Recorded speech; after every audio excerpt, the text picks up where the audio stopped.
A warm welcome to TV Africa News and thank you for always joining us. This is Africa Today. My name is Najma Luima, but first are the headlines.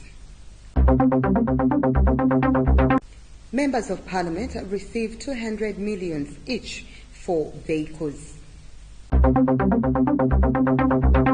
Education Ministry warns schools against illegal Senior 1 online admissions. And in sports, Pearl of Africa rally postponed due to lockdown.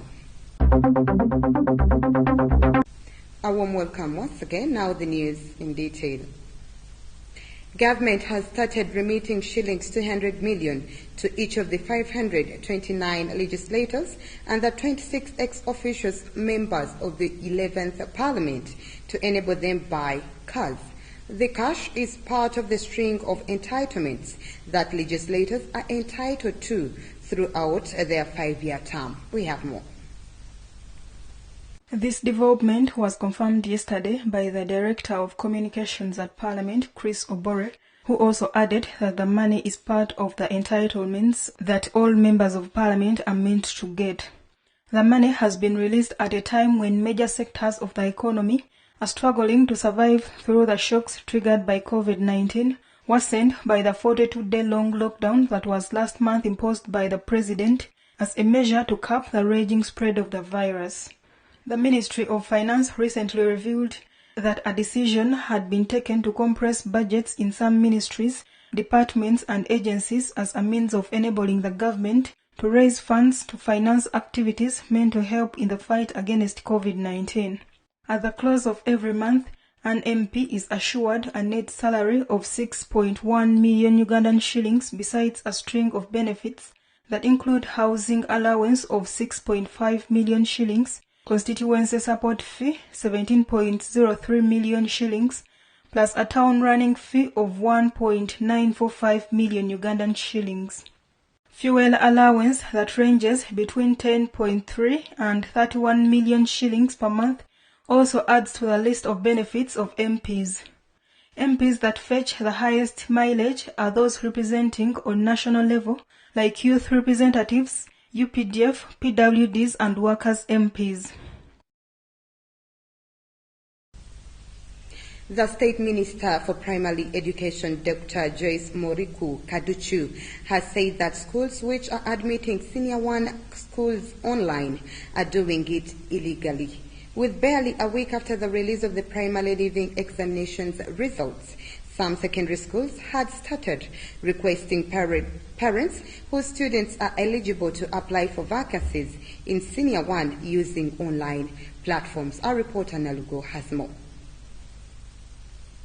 Addressing the press in Kampala, Dr. Kaduchu informed the public that government has not authorized the admission process to begin and schools registering students should stop. A circular from Mbarara High School headmaster Ham Ahimbisiwe that has since gone viral on social media, for example, had urged parents to follow a few guidelines issued by the school and start registering their Senior 1 students. Minister Kaduchu said that this school and others that had started registering students should stop. It remains unclear when the Ugandan education system will resume normal operations that were disrupted by the outbreak of the coronavirus pandemic in December 2019.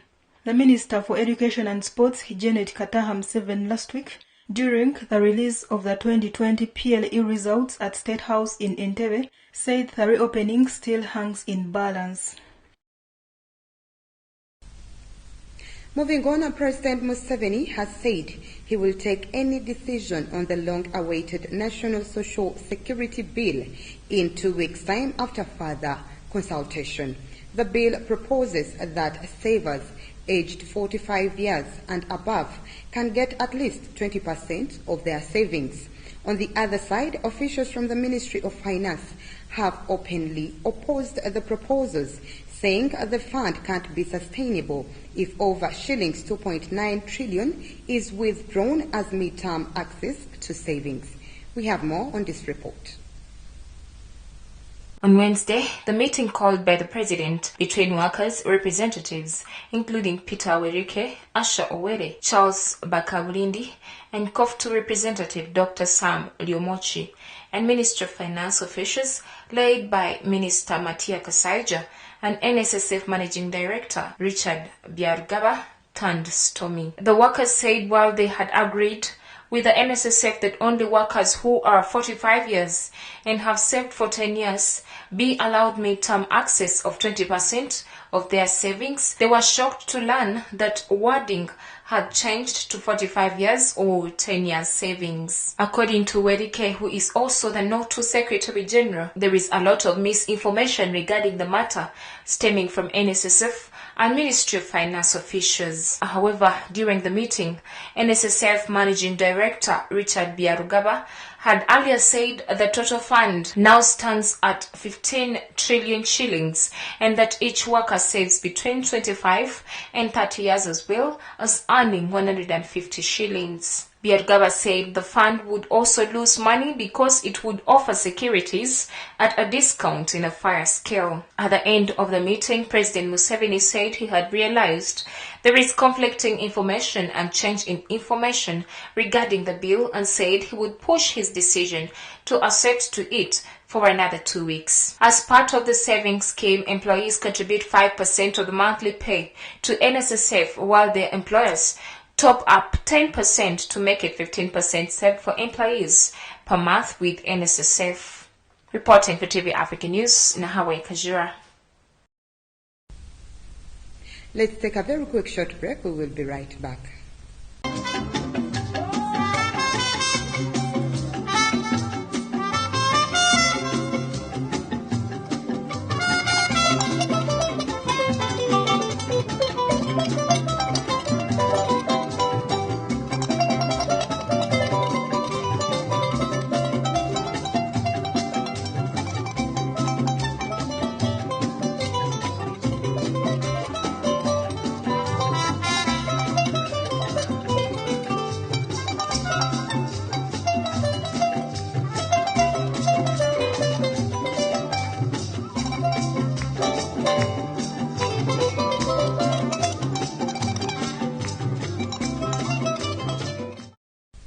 Welcome back. You're still watching TV Africa News, The Right to Know. This week, the UNESCO World Heritage Committee will discuss the state of the conservation at the Lalibela in northern Ethiopia, known by many in the country as the Second Jerusalem. Lalibela, also known as Africa's Petra, is interesting in terms of historical, religious, and architectural value. Our reporter, Nalugo, has more. Originally, the town was the capital of the Zagwe dynasty in the 12th and 13th centuries. Lalibela is now one of Ethiopia's holiest cities, second only to Aksum, with a population almost 100% Ethiopian Orthodox Christian. The new name Lalibela came from an Ethiopian king who, legend has it, was introduced by Jesus Christ to build a second Jerusalem for African pilgrims. King Lalibela is believed to have ordered the building of 11 extraordinary churches at the end of the 11th century and beginning of the 12th. Orthodox Christians who live in Ethiopia navigate their way around churches, treading carefully on the steep stone steps and through ancient tunnels linking the buildings. But over the some 800 years since the churches were built, torrential rain and blistering sunshine have taken their toll on the buildings, which are starting to crumble and crack. The UN World Heritage Committee, which is currently meeting in the Chinese city of Fuzhou, is discussing the state of conservation of a number of sites with World Heritage status and will conduct a vote to decide whether some of those sites should be designated as in danger. Moving on, the leader of Tanzania's main opposition party, Chadema, and other members were arrested early on Wednesday ahead of a planned conference to demand constitutional reform according to the party. The party posted on its Twitter account that Freeman Mbowe and 10 Chadema members were rounded up in the dead of night in the northwestern port city of Mwanza. Let's take a look. The party charged that it condemned the repression of the rights of Tanzanians with the strongest force, adding that these are signs that the dictatorship that existed during the rule of President John Magufuli continues. It said that Freeman Mbowe was accosted by an army of police officers in his hotel when he arrived at 2:30 a.m. and was arrested together with other leaders. The other Chadema members were taken to Mwanza police station, but there was no information about Mbowe's whereabouts. The arrests came 4 months after Tanzania's first female president, Samia Suluhu Hassan, took office in March following the sudden death of her predecessor, Magufuli. There have been high hopes that Hassan would usher in a change from the autocratic rule of her predecessor, who was nicknamed the bulldozer for his uncompromising leadership style. The arrests came hours after Mbowe vowed to go ahead with a meeting on constitutional reforms, despite Mwanza provincial authorities banning public gatherings to contain the spread of coronavirus. Away from that, Tunisia's government stumbled deeper into crisis on Wednesday over its handling of the coronavirus pandemic after Premier Hishema Mechichi fired the health minister amid skyrocketing cases in the North African country. Our reporter Kachanchu has more. Mechichi, whose office had announced Fawzi Mehdi's sacking, in a brief statement on Tuesday evening, slammed the minister's performance, pinpointing a critical lack of oxygen at Tunisian hospitals and a slow rollout of vaccines. Tunisia has been facing an overwhelming COVID-19 caseload that has left more than 17,000 people dead in a population of around 12 million. The country's hospitals have faced acute shortages of oxygen, staff and intensive care beds, and a fewer than 8% of the population are fully vaccinated. Mehdi's sacking came a day after the start of a temporary opening of vaccination stations to those over 18 to mark the Eid al-Adha Muslim festival. But that led to stampedes at some of the 29 vaccination centers, where jab stocks quickly ran dry. According to Our World in data, Tunisia currently has the third highest rate of daily COVID-19 deaths per population in the world after Ecuador and Namibia, although the World Health Organization has said it is more transparent with its data than many other countries. Haiti has sworn in a new Prime Minister, Ariel Henry, as mourning continues for the late President Jovenel Moise at a ceremony held at La Primetière in Port-au-Prince, Haiti, on July 20th, 2021. The inauguration ceremony was preceded by solemn tributes to Moise, including speeches, dancing, and music on stage, set with buckets of white flowers and a giant portrait of the assassinated president. We have more. Ariel Henry, a 71-year-old neurosurgeon, was formally appointed to replace interim Prime Minister Claude Joseph, who had temporarily assumed leadership after the July 7 Commando attack at Moise's private home, during which the First Lady was also badly injured. In the new government, Joseph, who agreed to stand down and cede the role to Henry, returned to his former post as Foreign Minister. Henry was installed as head of a new government in an attempt to stabilize the country on the brink of chaos since the murder of President Jovenel Moise. The swearing-in of Henry, who was named to the post by Moise days before his death, was seen as a key step towards holding elections, as demanded by many Haitians and the international community. After the president was killed by armed commandos, acting Prime Minister Claude Joseph declared a state of siege and said he was in charge, launching a power tussle in the violence-racked, impoverished Caribbean nation.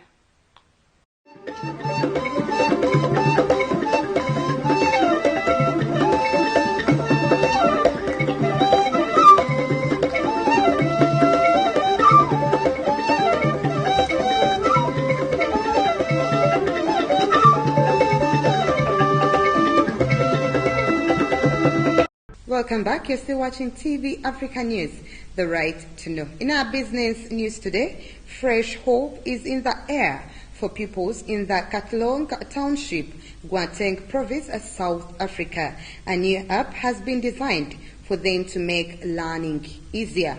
Lungile Maile designed Nubia Smart so as to introduce mobile gaming to children at a very early age. We have more.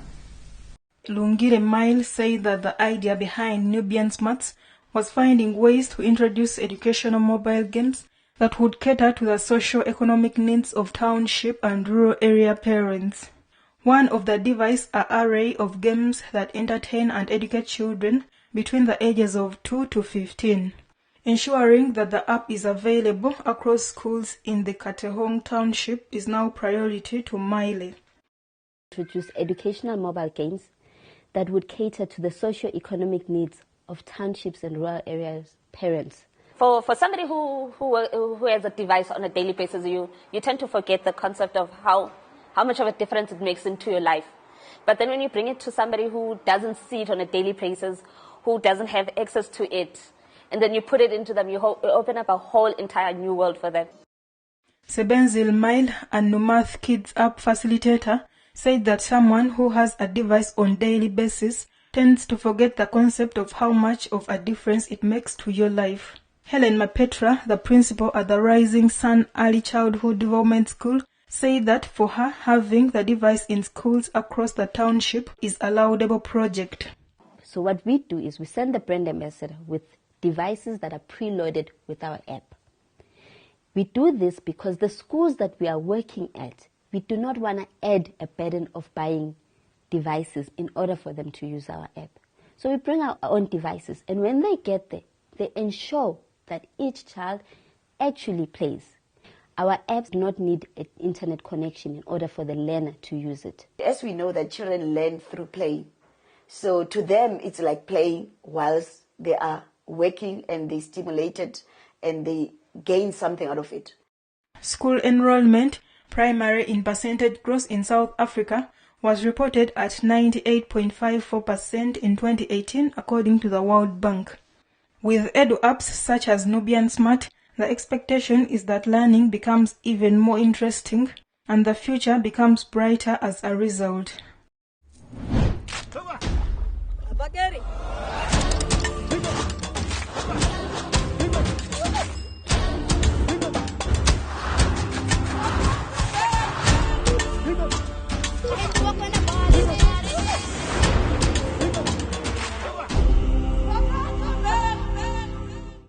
In our health news today, Pfizer and BioNTech laboratories will carry out the final stage of the production of their vaccine against COVID-19 in Cape Town, South Africa, from 2022 to largely supply the African continent, where the lack of doses slows down the immunization campaigns. The US-German duo has partnered with the BioVac Group with the goal of supplying up to 100 million doses per year, exclusively to the 55 African Union member countries, according to a statement detailing the alliance's first partnership outside Europe and North America. The serum will be shipped from the two laboratories' European factories, which will retain control over the manufacture of the messenger RNA, the most delicate and crucial step. The bottling phase will be carried out in Cape Town.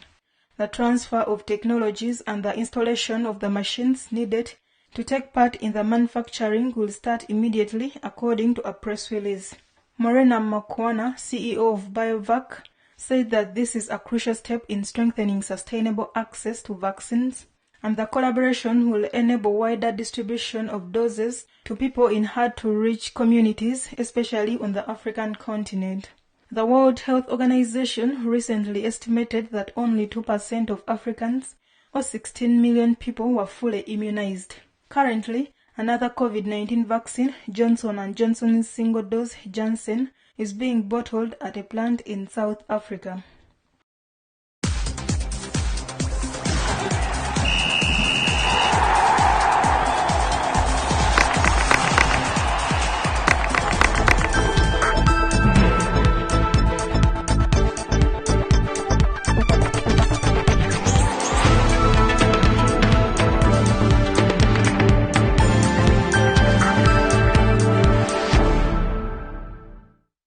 In our sports news today, the Pearl Rally, scheduled as the African Rally Championship, was due for 20th to 22nd August. However, due to the country's COVID-19 lockdown restrictions, the event will be set for a later date. The decision was reached after Uganda was put under lockdown for 42 days following an increase of COVID-19 cases in the country. Our reporter, Kanchanchu, has more. Until recently, it was felt that the event could have been run safely and to a high standard by adopting measures that minimized crowd sizes and avoid public gatherings. Calling off the event, Federation of Sports Clubs of Uganda stated that the countrywide lockdown coupled with travel restrictions had made the preparations for the event disrupted. The pronouncement considered the effect of the coronavirus disease on global economies, cross-border travels, and mass social engagements among the health-necessitated restrictions. In 2019, World Motorsport Council placed a Pearl of Africa rally on a yellow card due to safety concerns and wanted the event overhauled. The decision came after rally driver Jas Mangati knocked a border cyclist during that year's Mbarara rally. Pearl of Africa Uganda Rally, Equator Rally of Kenya, Rally South Africa, Mountain Gorilla Rally of Rwanda, and Rally Bandama of Ivory Coast remains some of the most prestigious events in the African Rally Championship. Now, before we end our news bulletin today, let's take a recap of our top stories. Members of Parliament received 200 million each for vehicles. Education Ministry warns schools against illegal Senior 1 online admissions. And in sports, Pearl of Africa Rally postponed due to lockdown. That was the news. Thank you for always keeping it TV Africa. Please do stay tuned. More programming coming your way.